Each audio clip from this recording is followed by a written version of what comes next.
大家好，欢迎收看艳红的手工视频。今天给大家带来的是传闻中的陈芊芊中陈芊芊出场时候的红衣造型头饰的制作。原本造型中的头饰应该是金属制作的，而在本期的制作中，我们会采用蝉花来进行制作。蝉花源于湖北阴山，是用各种颜色的丝线在提前固定好的胚架上缠绕出各种造型的花卉或者是动物的艺术品。蝉花起源于明朝时期，盛行于清朝，但是几乎没有物件留存下来。如今大多数的藏品都是民国时期的新兴蝉花作品，而今蝉花已经被列入了非物质文化遗产的名单中。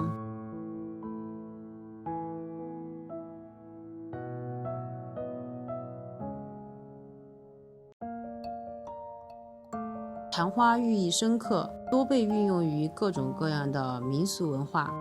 比如当地新生儿进行抓周时，就会缠上一些虎头一类的，绣在鞋帽上，寓意前程似锦。在婚庆时会缠上一些喜物来增添气氛，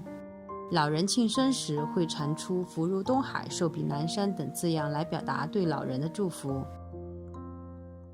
蝉花缠出来的作品小巧精致，形态逼真，造型多变，可以随心所欲地设计出自己想要的形状。而我们今天给大家制作的陈芊芊同款的头饰，就是利用了蝉花表现形式多变，用银色的蚕丝绕在胚架上，模仿出金属的质感。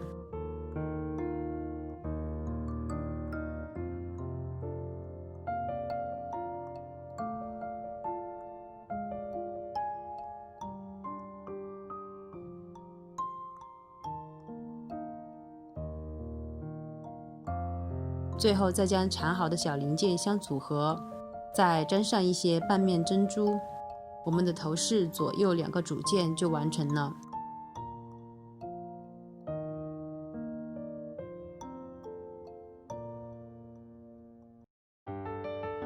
如果你觉得今天的知识对大家有用的话，记得点赞、评论、关注我哟。